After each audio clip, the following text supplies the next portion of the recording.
Join us, brothers and sisters. Join us in the shadows where we stand vigilant. Join us as we carry the duty that cannot be forsworn. And, should you perish, know that your sacrifice will not be forgotten, and that one day we shall join you. Congratulations, you're now a Grey Warden. Hello, ladies, gentlemen, everyone between and beyond. My name is Taylor, and welcome to Soul Searching for Dragon Age Origins.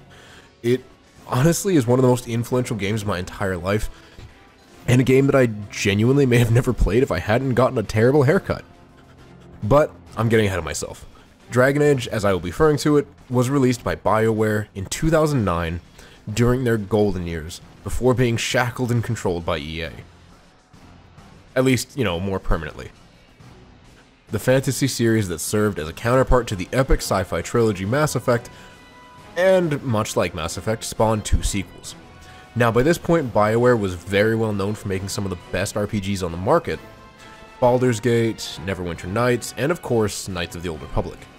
None of which I've actually played at the time of recording, or even back then, so I was very unfamiliar with BioWare as a whole.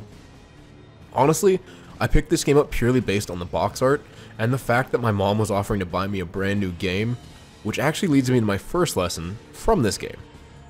I happened upon this game in either a Best Buy or a Future Shop, back when those were a thing, because I was 12 or 13 at the time, because I had just gotten the worst haircut in my entire life from a small salon inside of a mall near a Walmart. It was a Supercuts. It honestly looked like the hairdresser had placed a bowl over my head and then cut around it. It was awful. Even my mom couldn't manage to smile when she came to get me, because she would full on laugh if she did.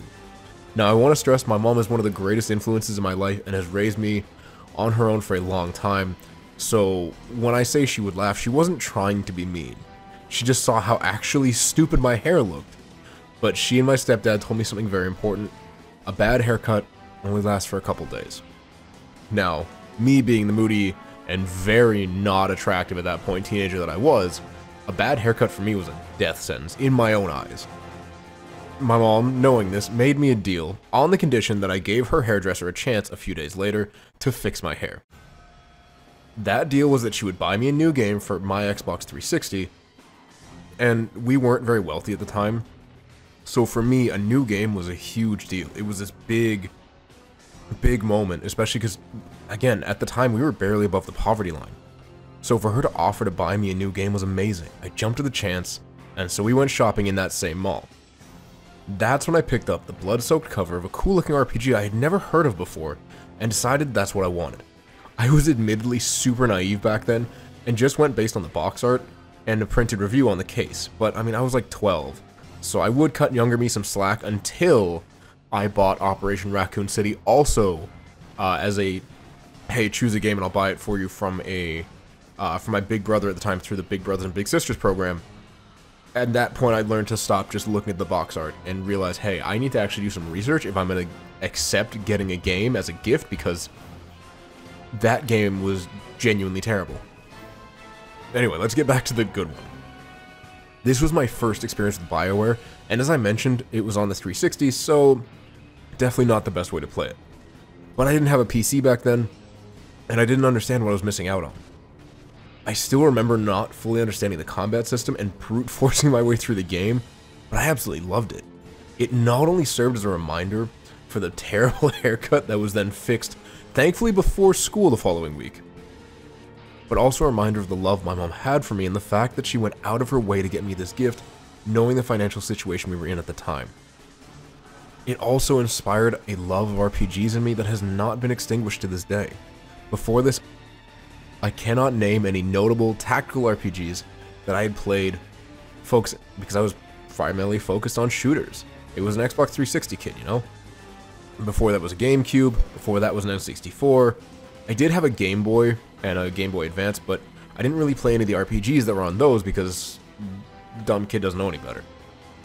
And my friend was the one with the PlayStation, so I didn't really experience what that had to offer for a long time yet. I did have a few smaller RPGs, but nothing on the scale of Dragon Age. Outside of Blue Dragon, but I was too dumb to get into that one. So it more than just teaching me about, haircuts being something that's just temporary, something that'll change in a couple days. The wider lesson there is that any experience, whether good, bad, or even terrible, can end up making great memories years down the line, and that your situation isn't always as bad as it seems right at the start. The other lesson in that, and this is the much more petty lesson, is don't go to supercuts.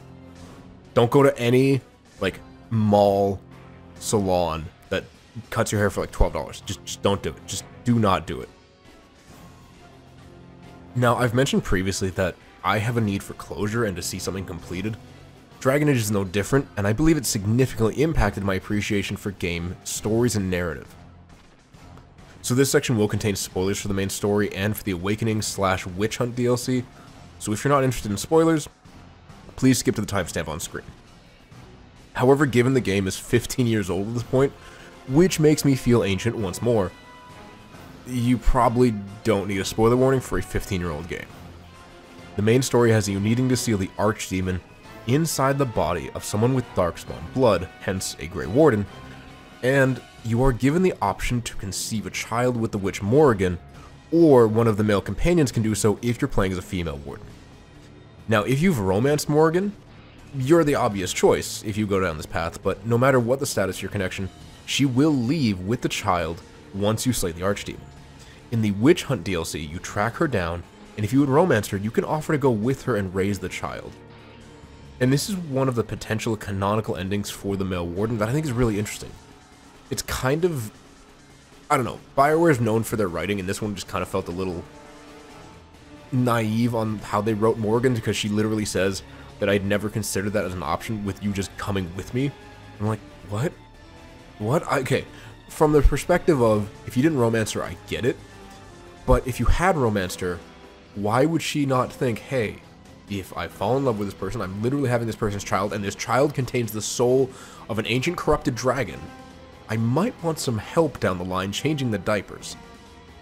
And honestly, this has impacted me more than I thought it would, because it was an actual ending for the character and not just the usual disappears between games and cannot be found.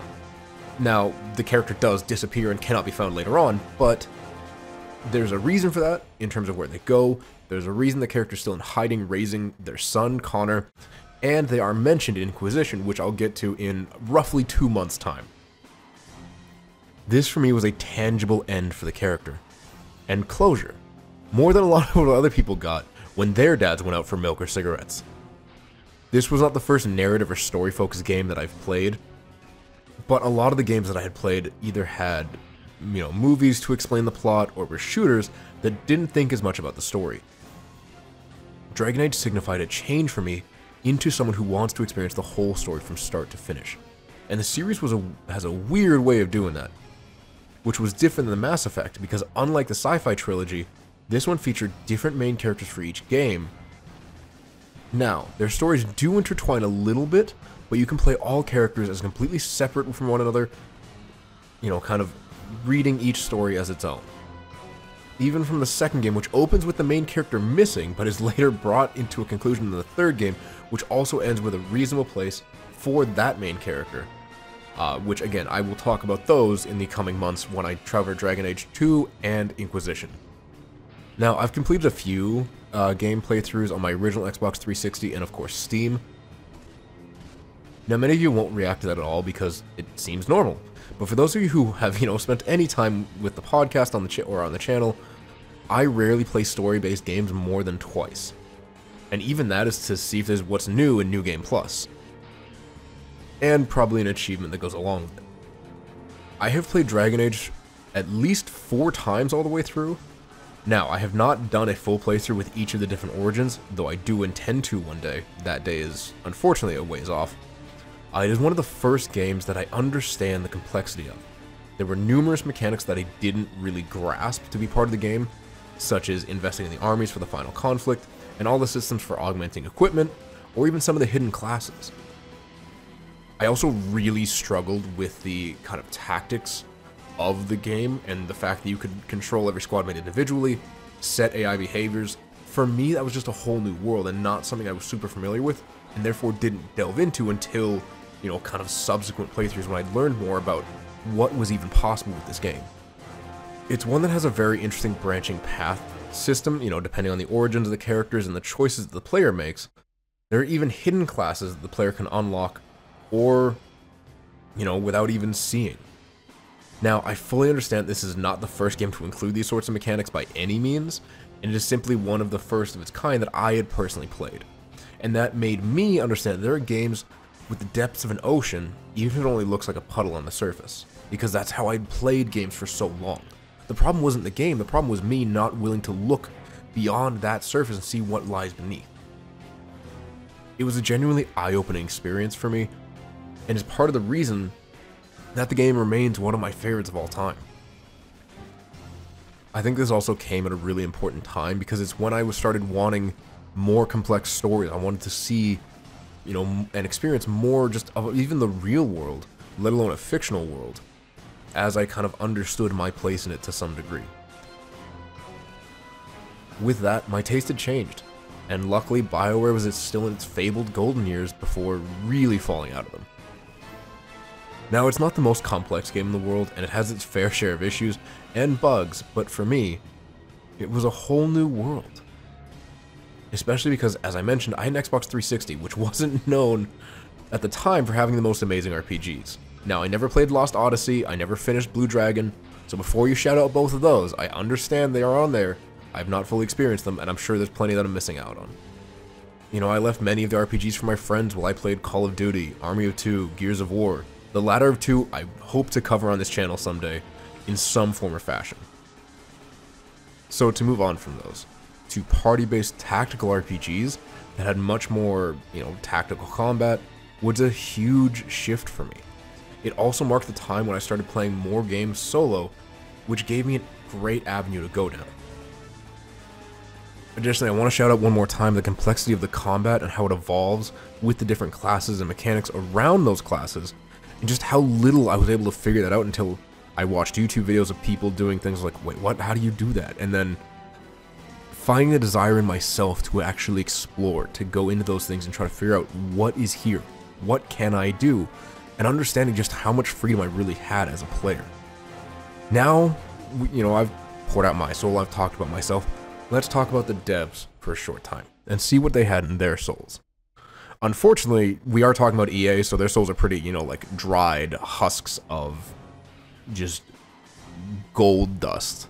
And I don't mean gold as in quality, I mean gold as in money. But, let's move past that. I have previously covered the Souls games and Stardew Valley, all of which had some really interesting dev interviews. I believe that part of this was because they were not under the EA banner, and thus could speak just a little more candidly and freely about their creations. This one will be a little shorter than those because they have to appease their corporate overlords, and that never goes well. So the game came at an interesting time. Jade Empire 2 was just being cancelled, and they wanted a spiritual successor to the Baldur's Gate franchise, which did get a third entry many years later by a different company. This is where Dragon Age came in. They wanted something dark fantasy to fill in, kind of in that same theme as Baldur's Gate, but be its own universe and maybe more mechanically complex, similar to Jade Empire, though I'm not 100% sure about that one. I have not played Jade Empire or any of the Baldur's Gate games, so I can't speak to how well they've achieved that.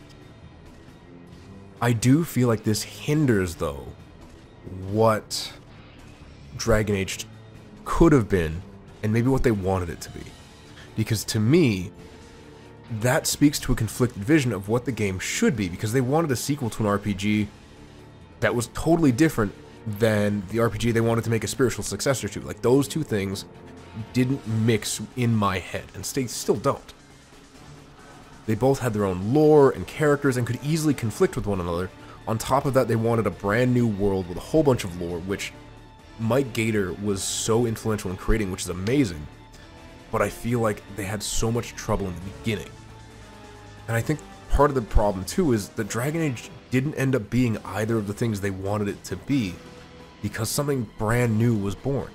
And it gave birth to a series of other games. Now, they did want a franchise, they did want a series, but I don't know if they were expecting the video games, board games, books, comics, animated movies, television, sorry, not television shows, Netflix shows. Like, it's insane just how much has been created from this original idea. That being said, I think they tried to take on too much of a muddled vision from the very beginning, and I think if it wasn't for Mike Gator and, you know, the rest of the creative writing team to really shape and mold what this became, it would have absolutely flopped. It would have gone absolutely nowhere without that proper direction. And I say this because I do love the series. I am worried about Dragon Age The Veilguard, which should have just been Dragon Age Veilguard. If you're going to take away Dragon Age Dreadwolf, just make it Veilguard. Don't put the in there. Anyway, that's a completely separate video. So, my thoughts aside, I do question whether or not they achieved their original goal. I think they achieved their goal from a, hey, let's make a franchise and let's make money off of this standpoint, but I don't know if they achieved those initial creative goals that they set for themselves. Now, the next thing they wanted to do was give the player a lot of independence and choice through branching narratives and the aforementioned origins. So what's kind of unique about this game is you can choose between 6 origins, 2 for humans, 2 for dwarves, 2 for elves. Regarding the humans, you're either a human noble or a human mage, because mages in this world are kept in kind of their own magic tower, the Tower of Magi, where they're watched over by the Templars, because the mages tap into the Fade through the veil and therefore could pull back a demon with them. They're watched over by the Templars and the Chantry to make sure if they do get corrupted, they're controlled and cut down. In terms of the dwarves, you can play as either a royal or a commoner, both of which end in the same fate of you being kicked out of the deep roads, but with very different contexts behind them, especially when you go back into Orzammar and you recount and go back to whatever situation you were in. It's incredible. With the elves, you're either a Dalish, so very traditional, like out in the forest, one with nature, kind of very spiritual elf, or you grew up in an alienage. Imagine almost a residential school from our reality, where you're pulled from your culture, you're told to speak a human tongue, you're told you can't do anything that your culture used to do, and you've effectively become a slave to whoever feels they have control over you, whoever feels they own you. Now, I bring up these 6 origins because they're very important, as they all play a role at different points in the story. Because, quick story breakdown, you lose your home or are kicked out, depending on your origin. You are then recruited as a Grey Warden. The Grey Wardens are basically this order that just is there to defeat the Darkspawn, these evil, demonic type creatures, though they're not demons. I want to stress that, because demons are a completely separate entity. And the reason they're the Grey Wardens is they don't take alliances, they don't take sides. Their only goal is to kill Darkspawn, and they will do it by whatever means necessary. Now, this means that you need to recruit dwarves, humans, elves, whether they be mage, Templar, Dalish, alienage, royal or commoner, does not matter. You are there to kill Darkspawn. You want them to help you kill Darkspawn. And because you're going through all of the 3 major factions, and the characters you encounter within those factions, every origin story at some point will be related to one of the story beats, one of the story areas that you're going through, and will have that personal connection, which I think is incredible. Now, unfortunately, whoever you choose, say between the elves and the werewolves, yes, there's werewolves, I'm not getting into it right now. The dwarves and the golems, yes, there's golems, I'm not getting into it right now. And the Templars or the mages, no, they're not the Knights Templar in the same way that we would think about them anyway. Not getting into that right now. It just kind of affects who's there for the final battle. There's no many tangible gameplay differences, but the thematic and story differences between the different paths is tangible, is noticeable. And this is one of the few times when I would say their writing was golden. Their writing was beautiful because of all the different interactions you can have in this game. Hell, the game's final version had 68,260 lines of dialogue, which is astronomical. Like, that is insane for any narrative-driven game. And it goes to show just how dedicated, just how entrenched the writers were in making sure you were able to play the game, for the most part, the way you wanted to from a narrative perspective. There are even potential allies you can have just leave the party forever. There are allies you can kill or recruit, or just leave to rot in a jail cell. Like, it's got so many branching paths that it's incredible. And honestly, I dream of the days when a remake might occur and we can get way more gameplay variances and differences to line up with the narrative differences. But that aside, you have a series of different dialogue choices depending on your character that also ensures that each story has some sort of personal relevance to the wider narrative at different points. And it's honestly mind-blowing. Like, knowing how long it takes me to write something, I can't imagine an entire writer's room writing almost 70,000 lines of unique dialogue, and that's for the finished version. I don't want to think about how many lines were cut from the unfinished version or the beta versions, and how much time that would have taken. So I think they absolutely did meet their goal of creating this playground of narrative choice and player freedom. And one final one is kind of where I wanted to end this with the BioWare magic, you know, the BioWare staple of companions. Now, I've mentioned the companions briefly, that you can recruit some, kill some, have them leave you, or leave them to rot in a jail cell. But the companions themselves are incredible, and this for me was one of the biggest reasons I stuck around, is because they had such an interesting party dynamic between the dumb as all hell Alistair, the overly cautious and yet still kind of naive Morrigan, the enigmatic Liliana, Sten, who's just Sten, Wynn, who I completely missed out in the first couple playthroughs because I didn't realize she was recruitable, who's just, you know, the awesome kind of hardened mother figure, Ogren, who is both lovable and hateable at the same time. Like, I want to punch him, I also want to hug him, and I also want to see how far I can throw him. Like, all, like, at the exact same time. Ogren's a mystery to me.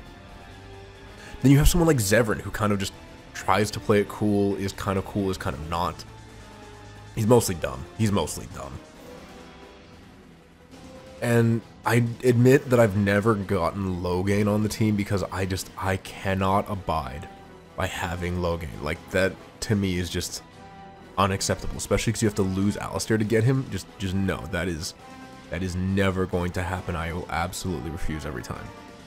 And of course, the absolute best boy or girl on your team, your Mabari Warhound. Like, come on, you let me have a dog, I am here for it all day. And of course, if we're talking about the DLC, I do need to include Shale, which has always been an interesting character to me because I can't quite figure them out as to whether or not I like them from a narrative standpoint. They're really interesting, it's just, they're very strange to me, and I'm not sure how I feel about them. Now, having played other BioWare games, mostly the Mass Effect trilogy and of course the other Dragon Age games since this one, I see where they were going with this, but I also see how limited the system was. That being said, I absolutely do think they made a great job of creating not necessarily lifelike characters, but likable, hateable, and semi-realistic characters that really become the pillar of this game and of this series. So I absolutely think they achieved their goal of making interesting characters, if not the best characters they could have made. So that will bring us to the end of this video. Thank you, ladies, gentlemen, everyone in between and beyond, very much for sticking around and hearing me ramble about one of my favorite games of all time. I cannot stress just how much this game means to me. I do hope to go back one day, get all achievements, but that's going to be a long ways coming.